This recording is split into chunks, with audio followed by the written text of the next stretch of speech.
Hello guys, আসসালামু আলাইকুম। আশা করি সবাই ভালো আছেন। আমরা আল্লাহর রহমতে খুব ভালো আছি। তো এখন দুপুর থেকে আমার এই ভিডিওটা শুরু করতেছি। আশা করতেছি ভিডিওটা আপনাদের ভালো লাগবে। তো আমাদের গাছের এই গোলাপগুলো ফুটে গেছিলো, মানে শেষ হয়ে গেছিলো, আবার নতুন কুলি এসে আবার হয়ে গেছে। তো দেখেন আজকে ছেলে বলতেছে, বায়না করতেছে, মা চিতই পিঠা খাবো গরুর মাংসের ঝোল দিয়ে। তো যে কথা সেই কাজ। তো ফ্রিজে অনেক আগের গুঁড়ি ছিল, সেগুলো দিয়ে বানাইতেছে। দেখেন তেমন একটা ফুলতেছে না। তো তারপরও ছেলের আবদার, সেজন্য হচ্ছে যেমনই হোক ভাবছি 2-3টা ছেলেকে বানিয়ে খাওয়াই।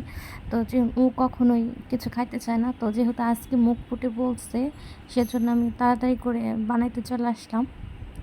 তো এই দুপুরবেলা প্রচুর রোদ, প্রচুর গরমের ভিতরে তো ছেলেকে দেওয়ার জন্য, যে দেখেন আমি আগে একটা দিয়ে আসছি, ও খাইতেছে অনেক মজা করে। তো সাথে ওর দাদু ছিল, তো যে দিয়ে আসলাম, ঘরের লাইট জ্বলতেছিল না, অফ ছিল, সেজন্য একটু অন্ধকার। তো এই যে এখন দিচ্ছি আর জিজ্ঞেস করতেছি বাবা কেমন লাগতেছে, বলতেছে দারুণ টেস্টি হয়েছে। আর বলতেছে মা আমাকে একটু পানি দাও, তরকারিটা প্রচুর ঝাল ছিল, তো সেজন্য একটু পানি দিয়ে নিতেছে ওকে। পানি খাবে আর হচ্ছে গিয়ে পিঠা খাবে আর মোবাইলে কার্টুন দেখতেছে। তো বলতেছে খুব ভালো হয়েছে মা। তো ছেলের মুখে শুনে যে ভালো হয়েছে, ভালো লাগতেছে খাইতে, তো সেটা শোনার পর আমার অনেক ভালো লাগতেছিল। তো এই যে গরম গরম পিঠা খাচ্ছে। আর একটা গরম গরম যেটা দিলাম, ওটা অনেক গরম, ধরে তাড়াতাড়ি রেখে দিচ্ছে যে প্রচুর গরম। তো এই যে এখন পিঠাটা যেটা আমি দিয়ে গেলাম, এখন এটা উল্টাবো। তো পিঠাটা ভালোই হয়েছে, সাইডে একটু কাঁচা কাঁচা রয়েছে, তো আরেকটু হবে। তো 4টা পিঠা হয়েছে। তো প্রথম দুইটা যে দেখেন, প্রথমটা এটা না, এটা দ্বিতীয়টা পিঠা হচ্ছিল না, মানে কাঁচা কাঁচা ছিল। আর ওই যে এই মালসাতে আমি একটা রাখছি প্রথম, যেটা ওইটা একবারে চাপটির মতো হয়ে গেছিলো। তো এই দুইটা নষ্ট হওয়ার পরে ওই 3টা, হ্যাঁ ওই 3টে একটু ভালো হয়েছে, সেজন্য ছেলেকে দিয়ে আসছি খাওয়ার জন্য। যে দেখেন এখানেও ভিতরে কাঁচা কাঁচা দেখা যাইতেছে। তো আর 2টার মতো পিঠা হবে, মানে টোটাল পিঠা হয়েছে আমার মনে হয় 6টা, 2টা নষ্ট গেছে আর 4টা ছিল। তাই যে পিঠাটা হয়ে গেছে প্রায়, এখন একটু নামাই নিব উল্টে পুল্টে।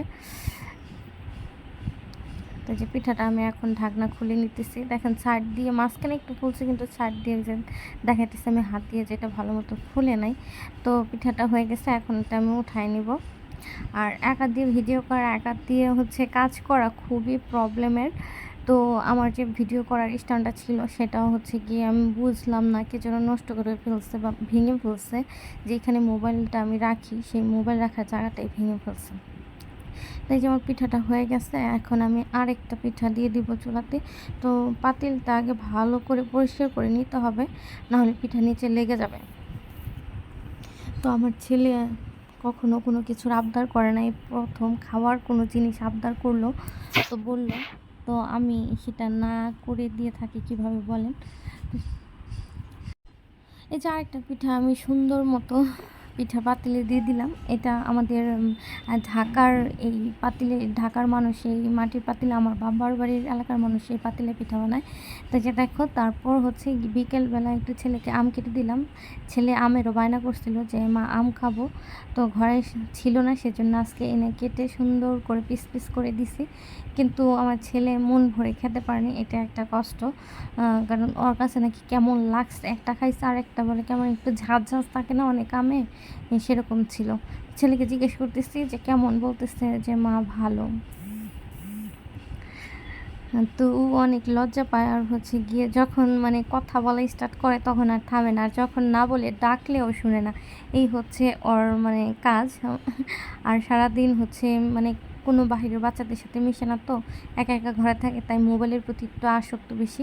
তো এই ফাঁকে দেখো আমি আমার ঘরের রুমের সাইডে যে গোলাপ গাছটা, তারপর হচ্ছে কিছু পালং শাক আর আমার ধনেপাতা গাছগুলোতে আমি একটু পানি দিয়ে নিচ্ছি বিকাল টাইমে। তো এই যে এখানে পুঁই শাক আছে, মিষ্টি কুমড়া গাছ আছে, এগুলো তো আমি পানি দিয়ে নিচ্ছি সুন্দর করে। আর এই সাইডে যে লাউ গাছ, পুঁই শাক, মরিচ গাছ, তো এগুলো তো আমি পানি দিয়ে দিচ্ছি। এই যে কলমি শাক এখানেও আছে, মরিচ গাছ আছে, আর হচ্ছে এখানে প্রচুর শুকনো ময়লা ছিল, সেগুলো শাশুড়ির মা হচ্ছে গিয়ে আগুন ধরায় দিছে। তো আর ওই সাইডে উনি টুক টুক টুক টুক করে একটু একটু করে ঝাড়ু দিয়ে নিতেছে।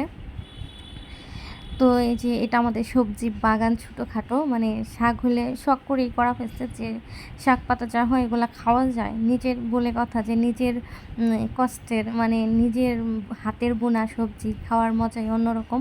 তো এই হচ্ছে আমাদের ছোটোখাটো একটা বাগান। তো এটা যে মা আগুন ধরাইছে সেজন্য বলল যে একটু ম্যাচটা নিয়ে আসো, আগুন ধরাবে বলে।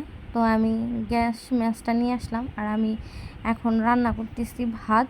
তো সন্ধ্যার আগ মুহূর্ত ওইটা। তো এই যে ধোঁয়া দেখে মানে এক লোক চলে আসছে যে দেখার জন্য যে কি হয়েছে এখানে।